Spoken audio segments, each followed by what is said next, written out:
Hi friends, welcome to நல்லதொரு வினை channel. இந்த வீடியோ ஞாயிற்றுக்கிழமை தமிழ் புத்தாண்டு அன்னைக்கு எடுத்தது. ஸோ அன்னைக்கு காலையிலேருந்து மதியம் வரைக்கும் நான் என்னென்ன வேலைலாம் செய்கிறேன், என்ன லன்ச் ப்ரிப்பேர் பண்ணுறேன் அப்படின்றத உங்க கூட ஷேர் பண்ணிக்க போகிறேன்.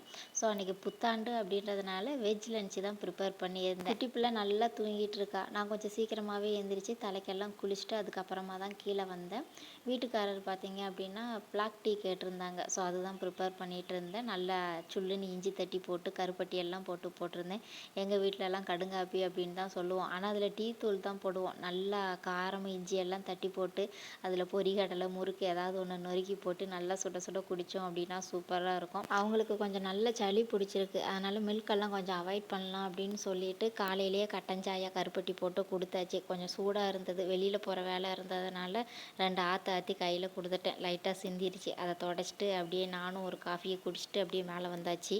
பாப்பாவும் எந்திரிச்சிட்டா. அவளுக்கும் சளி பிடிச்சிருக்கு அப்படின்றதுனால குளிக்க வைக்கல. நல்லா சுடு தண்ணியில் கை கால் முகத்தை மட்டும் நல்லா கழுவி விட்டுட்டு பவுடர் போட்டு வேறு ட்ரெஸ் மாற்றி விட்டுட்டு தலைக்கு எண்ணெயும் வச்சு விட்டுட்டேன். சளி பிடிச்சிருக்கு அப்படின்றதுனால அவளுக்கும் நான் பால் எதுவுமே கொடுக்கல. இப்போ ஒரு வாரமாக காலையிலேயே ஏதாவது செஞ்சு சாப்பாடு மாதிரி ஊட்டி விட்டுறது. இன்றைக்கி காலையிலேக்கு அவளுக்கு சத்து மாவு தான் ரெடி பண்ணியிருந்தேன். நான் காஃபி போட்டு வீட்டுக்காரர் கொடுத்து அவரை வெளியில் அனுப்பிட்டு பாப்பாவுக்குமே சத்து மாவு ரெடி பண்ணிவிட்டு மேலே வந்துட்டேன். அவளை ரெடி பண்ணிவிட்டு அதுக்கப்புறம் அந்த சத்து மாவு ஆறவுமே அவளை விளையாட வச்சுக்கிட்டு அதுவும் ஊட்டி விட்டுட்டேன். அதுக்கு முன்னாடி படுத்திருந்த பெட்டெல்லாம் எடுத்து வச்சிடலாம் அப்படின்னு சொல்லிட்டு அதையும் கடகடன்னு எடுத்து வச்சாச்சு. முந்தின நாள் திருவிழா பார்க்குறதுக்காக போயிருந்தோம். அங்கே வாங்கிட்டு வந்த பலூனை வச்சு தான் விளையாடிட்டு இருந்தா. இப்போல்லாம் இந்த மாதிரி பலூன் விற்கிறதே கிடையாது. நான் ரொம்ப தூரம் தேடி தேடி பார்த்தேன். இப்போல்லாம் அந்த பிளாஸ்டிக்கில் இருக்கும் பார்த்தீங்களா, காற்று அடைச்சி ஒரு மாதிரி, அந்த மாதிரி பலூன்ஸ் தான் இருக்குது. இன்னுமே இதெல்லாம் பார்க்கவே முடியாது அப்படின்னு சொல்லிட்டு ரொம்ப தூரத்தில் வந்து தான் அந்த பலூன் இருந்தது. எனக்கு அது வாங்கணுன்னு ரொம்ப ஆசையாக இருந்ததுனால வாங்கிட்டு வந்து நல்லா அடிச்சு விளையாடிட்டு இருந்தேன். ஸோ பாப்பாவுக்கு சாப்பாடு ஊட்டிடலாம், இன்றைக்கி ஃபோன் காட்டாமல் சாப்பாடு ஊட்டிடலாம் அப்படின்னு சொல்லிட்டு நேற்று திருவிழாவுக்கு போயிட்டு வரும்போது பாப்பாவுக்கு கொஞ்சம் விளையாட்டு ஜாமான்லாம் வாங்கிட்டு வந்திருந்தோம். அதை வச்சு விளையாடிட்டு இருந்தா. அப்படியே அவளுக்கு சாப்பாடும் ஊட்டி விட்டுட்டேன். அவளே அழகு போல் அந்த சத்து மாவு கஞ்சியுமே சாப்பிட்டு முடிச்சிட்டா. பாதி துணி அலசிட்டு இருக்கும்போதே எந்திரிச்சிட்டா. அவளை ரெடி பண்ணி சாப்பாடெலாம் ஊட்டிட்டு அதுக்கப்புறமா மீதி துணியை வாஷ் பண்ணி மேலே வந்து காய போட்டுடலாம் அப்படின்னு சொல்லிட்டு அவளையும் கூடையே கூட்டிகிட்டு வந்துட்டேன். அங்கிட்ட இங்கிட்டும் ஓடி ஓடி விளையாடிட்டு இருந்தா. அதுக்கப்புறமா செடிக்கு தண்ணி ஊற்ற போகிறேன் அப்படின்னு சொல்லிட்டு ஒரு கப் எடுத்து தண்ணியை பிடிச்சி செடிக்கு ஊற்றிட்டு இருந்தா. அதுக்கப்புறம் அந்த கிளிப்ஸ் எல்லாம் எடுத்து மீன் அப்படின்னு சொல்லி தண்ணிக்குள்ளே போட்டு விளையாடுவா. அவள் அப்படி விளையாண்டே பாதி கிளிப்பு வந்து நல்லா துருப்பிடிச்சு போயிடுச்சு. அது ஓடுற வரைக்கும் ஓடட்டும் அப்படின்னு சொல்லிட்டு டப்பாக்குள்ளே போட்டு வச்சுக்கிட்டே தான் இருக்கேன். அதுக்கப்புறம் அவள் கொஞ்சோண்டு தான் தண்ணி ஊற்றினா. நானும் மீதி தண்ணியை ஊற்றிட்டு அப்படியே கீழே இறங்கியாச்சு. காலையில் பிரேக்ஃபாஸ்ட்டுக்காக சேமியா உப்புமா தான் ரெடி பண்ணியிருந்தேன். அம்மா எல்லாமே கட் பண்ணி ரெடியாக வச்சுருந்தாங்க. வந்ததுமே கடன்னு தாளித்து விட்டுன்னு உப்புமாவை செஞ்சு எல்லாருக்கும் வச்சு கொடுத்து நம்மளும் சாப்பிட்டாச்சு. பாப்பா முன்னாடியே சாப்பிட்டுட்டா. வீட்டுக்காரர் வந்து ஓட்ஸ் தான் கேட்டாங்க அப்படின்றதுனால அவங்களுக்கு அம்மாவே ஓட்ஸ் செஞ்சு வச்சுட்டாங்க. அம்மாவும் ஓட்ஸ் குடிச்சிட்டாங்க. இன்றைக்கி புத்தாண்டு லஞ்சுக்கு கொஞ்சம் ஸ்பெஷலாக சமைக்கலாம். எப்பயும் போல் சாம்பார் தான் வைக்க போகிறோம். புதுசாக எந்த ஒரு குழம்பும் செய்ய போகிறதில்ல. ஆனால் கொஞ்சம் வெரைட்டியாக ஏதாவது செய்யலாம் அப்படின்னு சொல்லிட்டு மதியம் உளுந்து வடைக்காக கொஞ்சமாக உளுந்து எடுத்து நல்லா வாஷ் பண்ணி ஊற வச்சுட்டேன். அதுக்கப்புறமா அப்படியே லஞ்சுக்கான வேலையுமே செய்ய ஆரம்பிச்சிட்டேன். ஃபஸ்ட்டு அரிசியை கழுவி உலைய வச்சுட்டு குக்கரை பார்த்தாலே கண்டுபிடிச்சிருப்பீங்க, பருப்பு தான் இன்றைக்கி சாம்பார் தான் அப்படின்னு சொல்லிட்டு பருப்பையும் வேக வச்சுட்டேன்.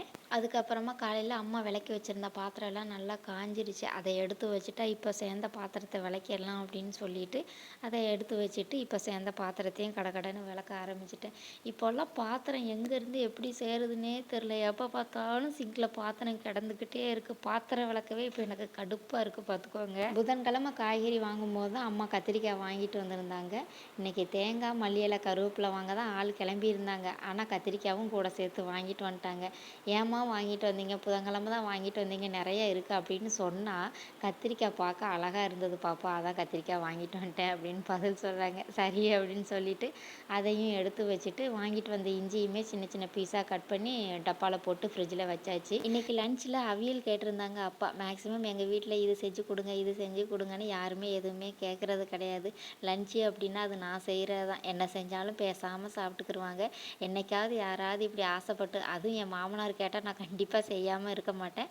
அதனால் அதுக்கு வாழைக்காய் போட்டு செஞ்சால் நல்லாயிருக்கும் அப்படின்னு சொல்லிட்டு வீட்டுக்காரர் வெளியில் போயிருந்தாங்க. வரும்போது வாழைக்காய் வாங்கிட்டு வந்துருங்க அப்படின்னு சொல்லவும் அவங்களும் 2 வாழைக்காய் அளவு போல் வாங்கிட்டு வந்து கொடுத்துட்டாங்க. இன்றைக்கி ரசம் எப்பயும் செய்கிற மாதிரி செய்யாமல் தூதுவளை ரசம் தான் செஞ்சுருந்தேன். ஜாரில் மிளகு, ஜீரகம், காரத்துக்கு தக்கன மிளகாய் பொடி, மஞ்சள் பொடி, பெருங்காய பொடி சேர்த்து கொரப்பாக அரைச்சிட்டு க்ளீன் பண்ணி வச்சுருக்கிற தூதுவளை, பூண்டு, ஒரு தக்காளி, புளியெல்லாம் சேர்த்து பல்ஸ் பண்ணி எடுத்துட்டு தேவையான தண்ணி, உப்பு, அதுக்கப்புறமா ஒரு தக்காளியை கையால் நல்லா பிசைஞ்சு விட்டு நல்லா தாளித்து நுரக்கூடி வந்ததுக்கப்புறமா ஸ்டவ் ஆஃப் பண்ணிட்டோம் அப்படின்னா சூப்பராக தூதுவளை ரசம் ரெடி ஆகிரும். தொண்டைக்கு சளிக்கெல்லாம் ரொம்ப நல்லது. அதுக்கப்புறமா அப்பா கேட்ட அவியல் செஞ்சிடலாம் அப்படின்னு சொல்லிட்டு ஒரு வாழைக்காவை மட்டும் தோல் சீவி இந்த மாதிரி நீட்டமாக கட் பண்ணி எடுத்துக்கிட்டேன். கத்திரிக்காய், வாழைக்காய் போட்டு செய்கிற அந்த அவியல் சூப்பராக இருக்கும். திருநெல்வேலி சைடில் ரொம்ப ஃபேமஸ்ஸு. இதுக்கு முன்னாடி இப்படி ஒரு அவியல் இருக்குன்னு எனக்கு தெரியாது. அம்மாவுக்கு திருநெல்வேலி அப்படின்றதுனால அவங்க இந்த அவியல் செய்வாங்க. அவங்கக்கிட்ட இருந்து படிச்சுக்கிட்டது தான் இந்த அவியல்.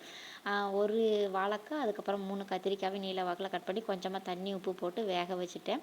அதுக்கப்புறமா தேங்காய் கூட காரத்துக்கு தக்கன பச்சை மிளகாய், ஜீரகம், கொஞ்சமாக சோம்பு, தண்ணி ஊற்றாமல் கொரப்பாக அரைச்சி நம்ம வெந்து வந்த காய் கூட இதை சேர்த்துட்டு கொஞ்சமாக தண்ணி மட்டும் ஊற்றி நல்லா மிக்ஸ் பண்ணி விட்டுறணும். நம்ம சேர்த்துருக்கக்கூடிய பச்சை மிளகாவோட பச்சை வாசனை போனதுக்கப்புறமா ஒரு தாளிப்பு கொடுக்கணும். அவ்வளோதான், அவியலும் ரெடி ஆயிரும். ஸ்வீட்காக கொஞ்சமாக பால் பாயசம் தான் ரெடி பண்ணியிருந்தேன். தண்ணி கொஞ்சம் அதிகமானதுனால ரவையை போட்டு சரி கட்டியாச்சு.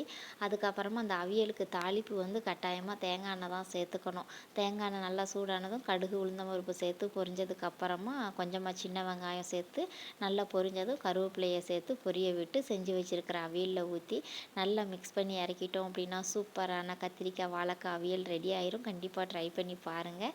அதுக்கப்புறமா பாயாசமும் ரெடி ஆயிடுச்சு. அதில் நிறையா ஏலக்காய், முந்திரி எல்லாம் வறுத்து போட்டு அதையும் மிக்ஸ் பண்ணி ஒரு ஓரமாக வச்சாச்சு.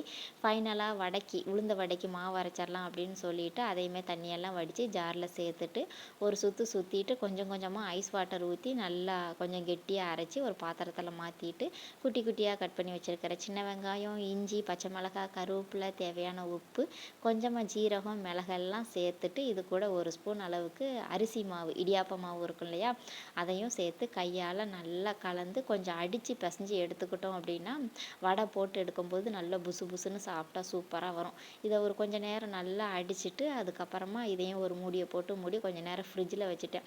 இப்படி அரைச்ச உடனே செய்கிறத விட கொஞ்சம் நேரம் ஃப்ரிட்ஜில் வச்சுட்டு அதுக்கப்புறம் வடை போட்டோம் அப்படின்னா சூப்பராக இருக்கும். அதனால் நான் மாவு அரைச்சி கொஞ்சம் நேரம் ஃப்ரிட்ஜில் வச்சுட்டு மேலே போய் பாப்பா கூட கொஞ்சம் நேரம் இருந்துட்டு டைம் ஸ்பெண்ட் பண்ணிவிட்டு சாப்பிடும்போது சூடாக வடை போட்டுக்கலாம் அப்படின்னு சொல்லிட்டு அந்த நேரத்தில் தான் கீழே வந்தேன்.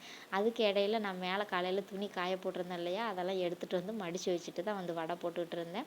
ஸோ நான் உளுந்த வடையாக போடலை. இந்த மாதிரி குட்டி குட்டி போண்டாவாக போட்டு சாப்பிட்டா எனக்கு ரொம்ப பிடிக்கும். எண்ணெயும் கம்மியாக யூஸ் பண்ணிக்கலாம் அப்படின்னு சொல்லிட்டு எண்ணெய் ஊற்றி நல்லா சூடானதும் கையை வந்து தண்ணியில் நனைச்சிட்டு குட்டி குட்டி போண்டாவாக போட்டு சூப்பராக பொரித்து எடுத்துட்டு அதே எண்ணெயில் அப்பளமும் பொரித்து சூப்பராக வச்சு சாப்பிட்டாச்சு.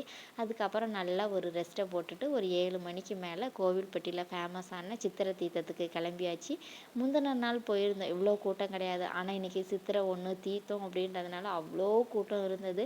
நாங்கள் ரொம்ப தூரம் வரைக்கும் போகலை. கொஞ்சம் போய் கோவில் முன்னாடி நின்றுட்டு கோவிலை பார்த்துட்டு சாமியை பார்த்துட்டு நேற்று பார்த்தீங்கன்னா கோவிலுக்கு வலது பக்கம் ரவுண்ட் அடித்தோம். இன்றைக்கி கோவிலுக்கு இடது பக்கம் ரவுண்ட் அடிச்சுட்டு கோயிலை ஒரு சுற்றிட்டு அப்படியே வந்தாச்சு.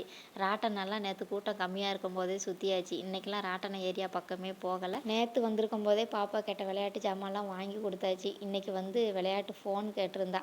கோயிலை சுற்றிட்டு அந்த ஃபோனையும் வாங்கி கொடுத்துட்டு வந்ததுக்கு எதையாவது வாங்கி தின்னுட்டு போவோமே அப்படின்னு சொல்லிட்டு பொட்டேட்டோ ஸ்ப்ரிங் ரோல் தான் வாங்கியிருந்தோம். நல்லா சூடாக எண்ணெயில் போட்டு கொடுத்தாங்க. வெளியில் எதையாவது வாங்கி திங்கக்கூடாது அப்படின்னு நினச்சா மனசு கேட்க மாட்டுக்கு. யாராவது திங்கதை வாயை பார்த்தா நம்மளுக்கும் திங்கணும்னு ஆசையாக வந்துடுது. என்ன செய்ய, நல்லா சூடாக போட்டு கொடுத்தாங்க. அதில் நல்லா சாசெல்லாம் ஊற்றி நல்லா தின்னுட்டு எக்ஸ்ட்ரா ஒரு கோபி 65 அதையும் வாங்கி சாப்பிட்டுட்டு அப்படியே நேராக வீட்டுக்கு நடைய கட்டியாச்சு. நேற்றை விட வீட்டுக்கு இன்றைக்கி கொஞ்சம் சீக்கிரம் வந்ததுனால சாப்பிட்டுட்டு மொட்டை மாடியில் கொஞ்சம் நேரம் போய் காற்று வாங்கிட்டு வரலாம் அப்படின்னு சொல்லிட்டு நான், பாப்பா, வீட்டுக்காரர் 3 பேருமே மொட்டை மாடியில் கொஞ்சம் நேரம் வேடிக்கை பார்த்துட்டு இருந்தோம். அவ்வளோதான், வீடியோ முடிஞ்சது. இந்த வீடியோ உங்களுக்கு பிடிச்சிருந்தா லைக் பண்ணுங்கள், ஷேர் பண்ணுங்கள், மறக்காமல் நம்ம சேனலுக்கு சப்ஸ்கிரைப் பண்ணி தொடர்ந்து சப்போர்ட் பண்ணுங்கள். வீடியோ பார்த்ததுக்கு ரொம்ப ரொம்ப நன்றி.